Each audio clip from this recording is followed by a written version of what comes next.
किसे कहते हैं कि बेटा कि तितिक्षया करुणया मैत्र्या चाखिल जंतुषु समत्वेन च सर्वात्मा भगवान संप्रसीदति। संतों का जीवन तितिक्षावान होना चाहिए। संतों के जीवन में क्रोध नहीं होना चाहिए, क्रोध रहित उनका जीवन हो। तितिक्षया करुणया, सबके प्रति करुणा का भाव हो।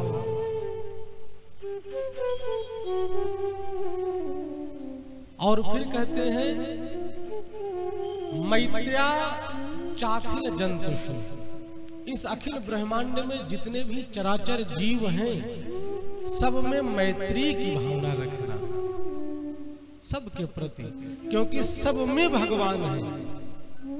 जो परमपिता परमात्मा आत्मा रूप से हम सभी के भीतर विद्यमान है, वही परमात्मा आत्मा के रूप में एक चींटी में भी विद्यमान है। तो हम धरती पर चले तो यह प्रयास करें कि हमारा पैर किसी जीव जंतु पर न पड़ जाए, यह अपराध न बने। जीवों पर दया करें, सब में परमात्मा का वास है। जो आत्मा हम लोगों के भीतर है वही आत्मा एक कुत्ते में भी है। और कुत्ते को हम लोगों ने देखा नहीं तो बिना अपराध को उसको मार देते हैं। वो तो ऐसी योनि को पाया ही है कि उसके द्वारा गलतियों पर गलतियां तो होती रहेगी। सबके प्रति करुणा का भाव होना चाहिए, ये शमीक मुनि कहते हैं। और कहा कि बेटा समत्वेन च सर्वात्मा, सबके आत्मा कौन है? भगवान। और भगवान कैसे हैं? बोले समत्वम योग उच्यते, सब में ऐसा भाव हो कि सब में सीताराम का दर्शन करें। सिय राममय सब जग जानी, करहु प्रणाम जोरी जुग पान। बाबा गोस्वामी तुलसीदास जी लिखते हैं श्री राममय सब जग जानी, दृष्टि कैसी हो जाए कि सब में सीताराम का दर्शन करें। जैसे संत एकनाथ भोजन करने बैठे थे, एक कुत्ता आया रोटी लेकर के भागने लगा, घी लेकर के दौड़ने लगी। कहा मेरे राम जी रुक जाइए, इस रोटी में घी लगाने दीजिए। भगवान प्रकट हो गए, कहा कि वाह एकनाथ, इस कुत्ते में भी तुमको हम नजर आते हैं, मेरा दर्शन करते हैं। जीवन ऐसा होना चाहिए सज्जनों कि सब में भगवान श्री राम का दर्शन करें, राधा कृष्ण का दर्शन करें। करहु प्रणाम जोर युग पानी, सबको प्रणाम करें, सबको वंदन करें। सबके भीतर वही परमपिता परमात्मा बैठा हुआ है जो हम लोगों के भीतर है। ऐसी दृष्टि होनी चाहिए। गौरमुख नामक ब्राह्मण गया, राजर्षि परीक्षित को बताया तो राजर्षि परीक्षित धन्य है, सम्राट है धरती के। मुकुट को उतार करके रखा, बालक पहुंचा, संदेश मिला तो क्रोध नहीं आया। और राजर्षि परीक्षित ने क्रोध न करते हुए पश्चाताप करते हैं और कहते हैं कि ठीक किया ऋषि का पुत्र जो मुझे श्राप दे दिया। राजा हूं तो क्या, अगर गलती हमारे द्वारा बनी और ऐसा कृत्य हमारे द्वारा हुआ तो इसका दंड मिलना चाहिए। धन्य है राजर्षि परीक्षित, स्वीकार करते हैं। कहा कि सबसे बड़े पापी वो जो गलती करे और उस गलती को स्वीकार न करे और उस गलती को सिद्ध करने के लिए सैकड़ों झूठ बोलना पड़े। राजर्षि परीक्षित ने समय न गवाते हुए राजर्षि परीक्षित के ज्येष्ठ पुत्र जन्मेजय उनको बुलाया, राज्य तिलक किया और राजा बना करके घर छोड़ करके चल दिए। रंच मात्र भी क्रोध नहीं। धन्य है राजर्षि परीक्षित, पूरा राज्यपाट सुख संपत्ति सबको छोड़ दिया, बिना खाए पिए निकल पड़े हैं, गंगा जी के किनारे पहुंचे और प्रार्थना करते हैं कि हे माँ, आप तो मोक्षदायिनी हो, मुझे भी श्राप लग गया। माँ गंगा कहती है कि बेटा, एक ऋषि का श्राप है, मिथ्या न हो देव ऋषि वाणी। तो ऋषि का जो वाक वज्र छूटा उसमें मैं आपका सहयोग नहीं कर सकती। मोक्षदायिनी अवश्य हूं, लेकिन मैं कुछ कर नहीं सकती। तो समय रहते हुए आप ऋषियों के पास जाएं। क्यों? क्योंकि ऋषि भगवान को सबसे ज्यादा प्रिय है। राजर्षि परीक्षित गंगा के किनारे पहुंच गए और पहुंच करके संतों के पास बैठे। और जैसे जैसे भारत के जितने संत थे सबको पता चला कि राजर्षि परीक्षित को श्राप लगा, सब बेचैन है, सबके भीतर कष्ट है, दुख है और सारे ऋषि का जमावड़ा वही गंगा जी के किनारे आना प्रारंभ हो गया। एक से एक ऋषि आए महाराज कि अत्रिर्वसिष्ठश्च वनः शरद्वा अरिष्टनेमिर्भृगुरङ्गिराश्च पारासरोगाधिषुतोऽथ राम उताथ्यैन्द्र प्रमदेर्मवाः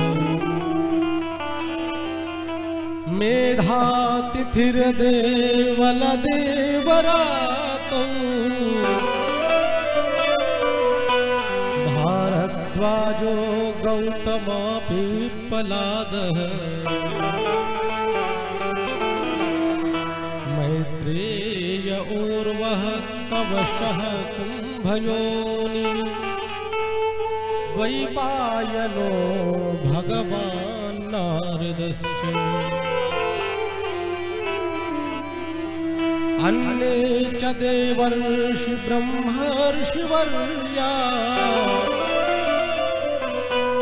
राजर्षिवर्या अरुणोदयाश्च दानार्षेय प्रवरान् समेता नभ्यर्च राजा शिरसा ववन्दे।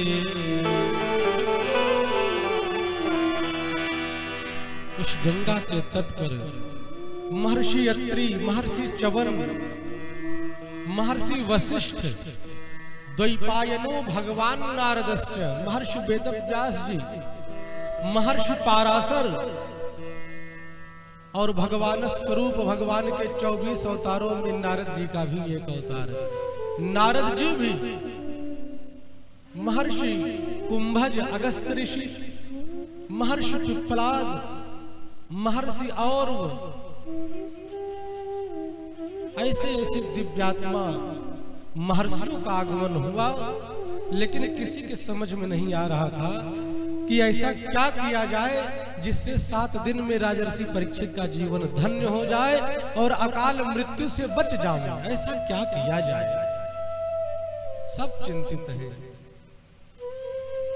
किसी को कोई मार्ग न सूझा, क्योंकि आज के 7वें दिन तक्षक नाग के डसने से इनकी मृत्यु हो जाएगी। तो ऐसा कौन सा अनुष्ठान किया जाए, ऐसा कौन सा यज्ञ किया जाए जिससे राजर्षि परीक्षित को मोक्ष मिल जाए, जिसकी रक्षा भगवान ने गर्भ में आकर की और वह भगवत भक्त अकाल मृत्यु मर जाए। सारे ऋषि चिंतित। महाराज कहते हैं, धन्य है ऐसे राजा राजर्षि परीक्षित प्रश्न करते हैं हाथ जोड़ करके, नभ्यर्च राजा सिरशाम बवंदे, अपने सिर को उनके चरणों में रख करके दंडवत प्रणाम करते हुए सभी ऋषियों से हाथ जोड़ करके कहते हैं कि हे ऋषियों, अहो वयम धन्यतमा निपाणा महत्मानो ग्रहणीयशीला राज्यां कुलं ब्राह्मण पाद शौचा दूरात् विसृष्टं बत गर्ह्य कर्म। श्री सूत जी महाराज इस कथा को सोनकादिक ऋषियों को श्रवण करा रहे हैं और श्री सूत जी महाराज अपने मुख से कह रहे हैं, अहो वयम, हम सब बड़भागी हैं। क्यों? धन्य तमाम निपाणाम, इस राष्ट्र को ऐसा राजा मिला जो ब्राह्मण भक्त मिला, ब्राह्मण पाद शौचात, जो भगवत भक्त मिला और दंडवत प्रणाम करके ऋषियों से अपने मोक्ष के लिए प्रश्न करता है और कहता है कि हे ऋषियों, आप ऐसी कृपा करें, दशत्वलम गायत विष्णु गाथा, भगवान विष्णु की कथा कहो, सुनते हुए इस शरीर को यहाँ पर छोड़ दोगा प्रभु। ऐसी भगवत भक्ति, ऐसे कर्मनिष्ठ राजा राजर्षि परीक्षित। दशत्वलम गायत विष्णु गाथा, हे ऋषियों, आप भगवान की कथा को गाएं। सारे ऋषि चिंतित अवस्था में बैठे थे और कहते हैं, संतों का समाज कैसा है? गोस्वामी जी कहते हैं,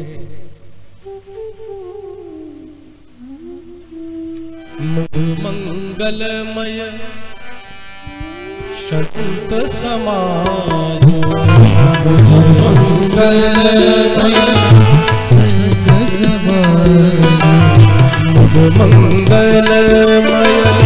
संत समाज, मंगलमय संत समाज,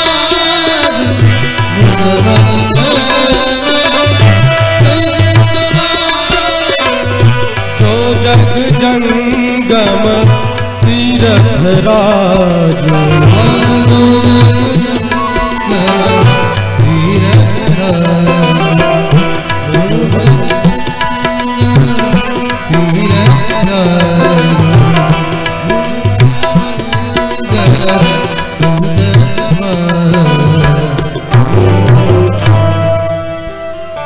संतों का समाज कैसा है? कहते हैं मुद मंगलमय, प्रसन्नता को बढ़ाने वाला, जीवन के अमंगल का नाश करने वाला, जीवन को मंगलमय बनाने वाला।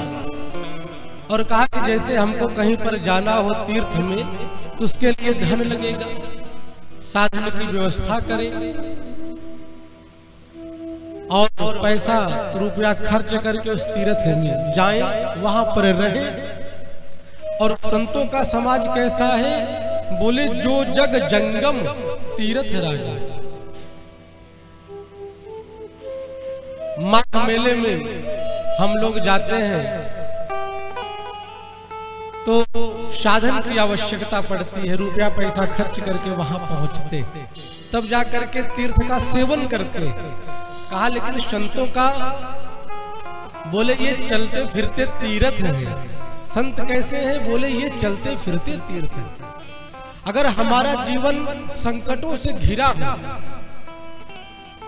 हमारे जीवन में विषम परिस्थितियां हो और किसी संत का आगमन हो जाए अचानक, तो समझ लीजिए कि जीवन का कष्ट निश्चित ही कट जाएगा, अमंगल का नाश होगा।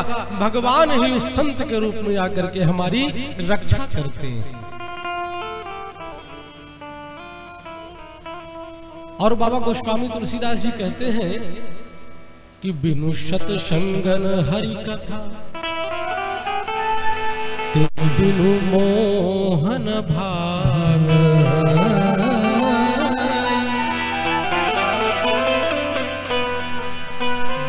लोग मोह माया से ग्रसित हैं,